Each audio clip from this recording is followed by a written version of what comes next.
안녕하세요, 정덕현입니다. 오늘은 밤에 피는 꽃이라는 드라마에 대해서 얘기를 나눠보도록 하겠습니다. 수절 과부가 주인공이죠. 요즘 사극에서 수절 과부가 아주 핫합니다. 이유가 뭘까요? 조선이라는 배경 자체에서 사실은 과부가 할 수 있는 일은 더 어렵겠죠. 보통의 여인보다 훨씬 더 어려운 위치에 서 있는 인물을 주인공으로 세우기 위해서 수절과부를 쓰는 것 같습니다. 과부들이 할 수 있는 일이 별로 없습니다. 사회활동, 집 밖에도 나가기 어렵고요. 그리고 사실은 이 작품에서도 그런 것들이 이제 배경으로 깔려 있지만 남편이 먼저 죽으면 그 아내가 따라 죽는, 심지어 이런 연려의 길이 굉장히 강요되는 그런 사회였다는 거죠.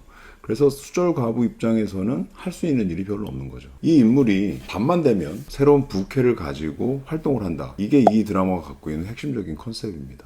밤이면 복면을 쓰고 저작거리로 나가서 어려움에 처한 서민들을 구하는 서민 영웅의 역할을 한다는 거죠. 여기서 떠오르는 게 뭐죠? 홍길동이잖아요. 그죠? 홍길동이 의적이 된 이유가 뭡니까? 결국은 서자라는 이유 때문에 아버지라 부르지도 못하고 출사도 다 막혀버리는 이런 상황이기 때문에 결국은 이 서민들을 위한 어떤 의적의 길을 가게 되는 이런 흐름이 나오는데, 여기서 이 조여화도 수절 과부로서의 어떤 자기가 원치 않은 삶에 딱 떨어졌기 때문에 이거를 뛰어넘기 위해서 본인이 하고 싶은 어려운 사람들을 돕는 일을 이제 밤마다 나와서 한다. 이런 설정이 되어 있는 거죠. 그래서 이게 일종의 홍길동전의 과부 버전 같은 그런 느낌이 좀 있습니다. 사실 이 작품에서 밤에 피는 꽃이라는 제목, 이 제목이 담고 있는 여러 가지 함의가 있습니다. 그래서 그 함의를 하나하나 풀어보는 것만으로도 이 작품이 갖고 있는 재미 요소가 어디 있는지를 딱 파악할 수 있는데요. 첫 번째 얘기한 건 아까 말씀드린 것처럼 낮에는 그냥 시들어 있다가 밤이 되면 활짝 피어나는 그 밤에 피는 꽃, 여기서 슈퍼히어로를 그런 방식으로 해석한 부분이 있다. 제목 안에 은유한 부분이 있다. 이렇게 표현할 수 있을 것 같고요. 과부와 그 다음에 부캐로서의 어떤 서민 영웅, 이 사이에 갭이 굉장히 넓기 때문에 이 왔다 갔다 하는 삶이 주는 극적 대비 효과, 이것이 이제 시청자들이 확 작품의 어떤 매력을 느끼게 되는 그런 포인트가 아닐까 싶습니다.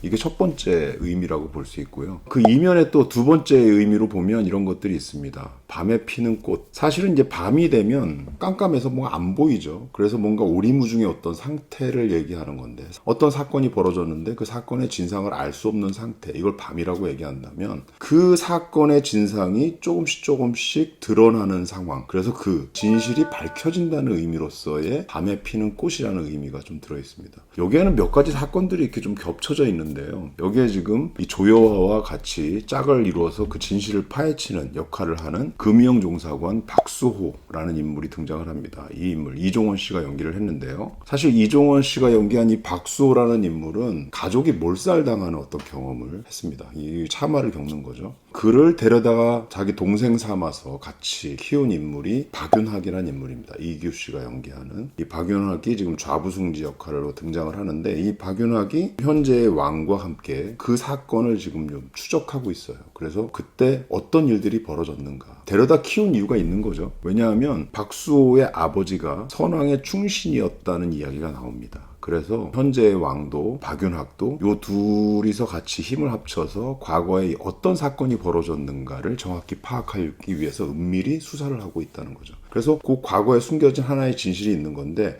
그 사건과 또 연루되어 있는 게 조여화와 연결된 사건입니다. 그러니까 조여화가 오빠가 있는데 오빠가 15년 전에 실종된 거죠. 이 사건을 도대체 그럼 누가 일으켰는가? 그 빌런, 최강 빌런을 우리가 좀 궁금하게 여길 수밖에 없는데, 여기서 이제 등장하고 있는 건 겉으로 보기엔 굉장히 뭔가 선비의 길을 가는 것처럼 보이는, 그리고 입만 열면 법도를 운운하고 하는 조여화의 시아버지, 여기서는 이제 석지성이라는 인물, 좌상 김상중 씨가 연기를 했는데, 그 인물이 빌런으로 지금 점점 좁혀져 가고 있어요. 그래서 조여화의 오빠를 죽이라, 이런 이제 명령을 사주한 그런 모습들도 등장을 하고요. 지금 현재 왕의 어떤 그 정치 활동에 있어서 실질적으로 권한을 갖고 이 나라의 어떤 국정을 농단하는 그런 인물로도 약간 그려져 있습니다. 그래서 사실 이 사건들이 각각 지금 각자의 위치에서, 그러니까 조여화도 그 오빠를 찾고 있고, 그 다음에 박수호도 사건을 수사하다 보니까 점점점 본인의 가족과 관련된 어떤 참화의 비밀로 점점 접근해가는 이야기. 그 다음에 이 박수호의 형인 박윤학과 왕이 그 과거 선왕 때 사건을 조사하는 이 과정들, 이게 이렇게 맞물리면서 하나로 이렇게 집약돼서 나간다는 거죠. 베일에 가려졌던 어떤 진실이 밝혀진다는 의미에서의 밤에 피는 꽃이라는 의미가 좀 들어있는 것 같습니다. 장르적으로 봐도 사실 밤에 피는 꽃이라는 제목이 갖고 있는 의미가 좀 새롭게 느껴질 수 있는 부분이 있는데요. 그게 뭐냐 하면, 밤 하면 뭔가 무겁고 이런 느낌이 좀 들잖아요.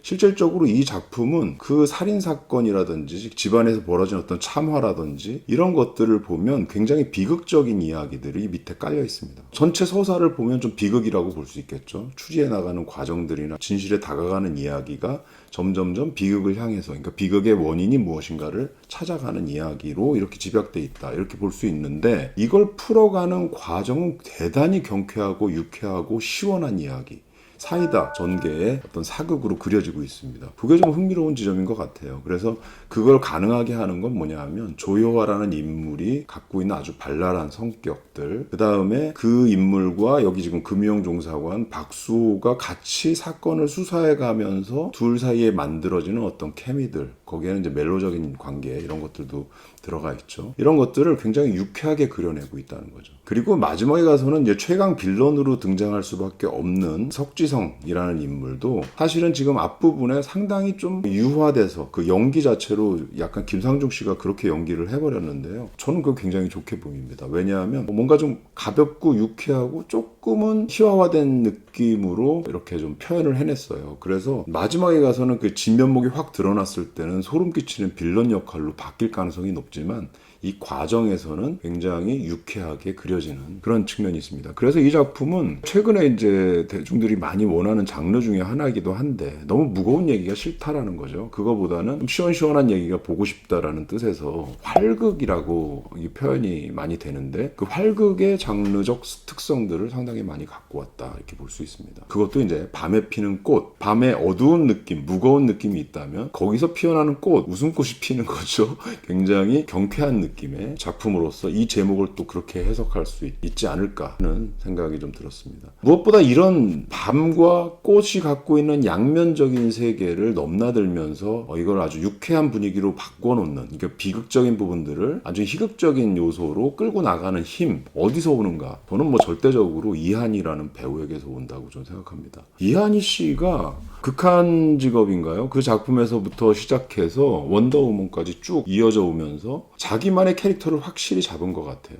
그래서 사실 우리가 마동석 하면 작품 속 캐릭터를 먼저 얘기하기보다는 마동석이란 인물의 이미지를 먼저 떠올리잖아요. 그런 것처럼 이한희 씨도 이제 작품을 할 때마다 이한이라는 어떤 배우 브랜드의 이미지가 훨씬 떠오를 정도로 자기만의 브랜드가 좀 만들어진 것 같습니다. 그건 뭐냐 하면 굉장히 시원시원하고 털털하고 누가 봐도 좀 매력적인 느낌의, 보면 기분이 좋아지는 그런 캐릭터를 연기를 한다는 거죠. 그래서 이한희 씨가 갖고 있는 굉장히 유쾌한 이미지가, 여기는 수절과부라던가 아니면 과거사도 들어가 있고 뭐 이런 것들이 좀 무거울 수 있는데, 이거를 굉장히 뭐 전설의 미담이라던가 이런 그 어떤 경쾌한 느낌으로 이걸 해석해내는 측면에서 이한희 씨의 연기가 굉장히 힘을 발휘하고 있다, 이렇게 좀 평가할 수 있는 작품인 것 같아요. 그래서 저는 이한희 씨의 존재감이 거의 절대적이라고 생각합니다. 이 작품에서 다른 분이 이 역할을 했으면 그 정도의 효과를 냈을까, 이런 의문이 좀 들기도 하는 거죠. 이한희 씨와 함께 지금 상대 역할로서 약간 멜로 케미도 만들어내고 같이 수사를 해나가는 과정을 보여주는 이종원 씨도 지금 존재감이 뒤로 갈수록 존재감이 생겨나고 있어요.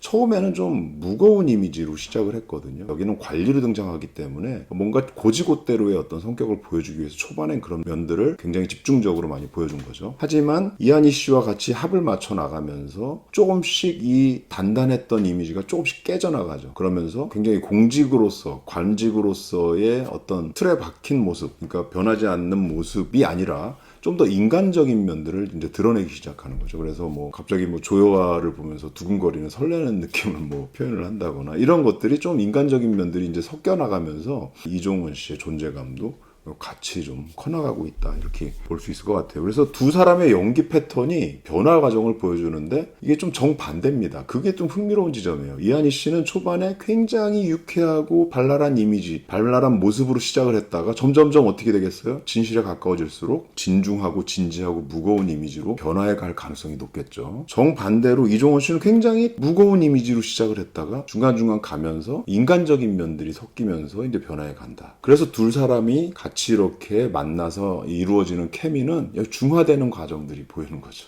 한 사람이 이렇게 간다면 한 사람은 이렇게 와서 둘이 먼저 이렇게 어우러지는, 그러니까 결국은 뭐 멜로로 이어지지 않겠어요. 그래서 둘 사이에 어떤 좋은 관계들이 만들어지는 그런 과정까지 흘러갈 거라고 좀 기대를 합니다. 전반적으로 보면 남장 여자라는 캐릭터가 사실은 사극에서 굉장히 많이 등장을 했었어요. 근데 최근 들어서 과부 캐릭터까지 나오는 얘기는, 그 다음에 과부가 그냥 과부로서 머무는 게 아니라 바깥으로 나와서 또 다른 역할, 그러니까 다른 부캐를 가지고 활동하는 역할들, 이런 것들 많이 하잖아요. 홀례대첩에서도 여자 주인공이 과부였지만 밖에 나와서 뭐예요? 중매쟁이 역할을 하고 있잖아요. 그거는 이게 뭔가 주어진 조건이, 속박된 조건이 있지만 이걸 벗어나서 뭔가 자기 꿈을 펼쳐나가는, 자기가 하고 싶은 거를 해나가는 여성의 모습을 조금 능동적으로 그려내기 위해서 이런 변화들이 보이는 건데, 이 작품에서도 마찬가지로 복면을 쓰고 밤이 되면 서민들을 도와주는 어떤 히어로의 역할, 이런 것들을 좀 잘 그려내고 있다. 최근의 어떤 경향 중에 하나라는 거죠. 그리고 이제 이 작품에 깔려있는 정서적인 배경도 중요할 것 같은데요. 그건 뭐냐 하면 사실은 이 나라법이 백성들, 어려운 백성들을 도와줘야 되는 게 맞거든요. 근데 어떻게 해요? 나라법이 백성들을 전혀 구원해주지 못합니다.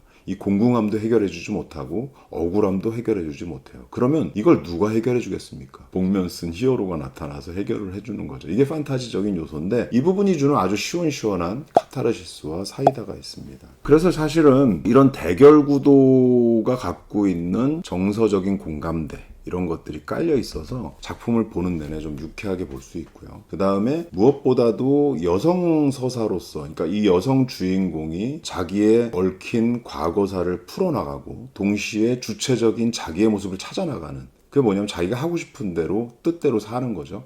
과부라는 틀에서 벗어나서 자기 주체적인 이 조효화라는 인물로서의 삶을 살아가는 그런 모습들을 그려나가기를 이제 시청자들이 기대하면서 보게 되는 거죠. 밤에 피는 꽃, 요즘 사실 많은 분들이 시대적으로 이걸 많이 요구하는 것 같습니다. 전반적으로 좀 어둡잖아요. 힘들고, 이게 지금 코로나가 끝났지만 여전히 좀 어둡고 힘든 것 같아요. 경제적으로 마찬가지로. 그런 상황에서도 뭔가 우리는 웃기를 원하죠. 그래서 그런 측면에서의 꽃을 요구하는 어떤 대중적인 욕망들, 판타지들, 이런 것들을 이 작품이 잘 끌어안고 있다고 생각되고요. 이 추운 겨울을 지나서 이 봄이 오기를 기다리는, 그래서 그때 피어나는 어떤 꽃, 이런 것들을 기대하는 서민 정서들이 이 작품에 대한 집중도를 굉장히 높여주고 있지 않나 하는 생각을 합니다. 답답하고 힘든 현실이지만, 밤 같은 현실이지만 꽃을 기대하는 많은 분들이 이 작품을 보면서 뭔가 잠시나마 위로를 받을 수 있는 그런 시간이 되기를 바랍니다. 오늘 여기서 마치겠습니다. 감사합니다.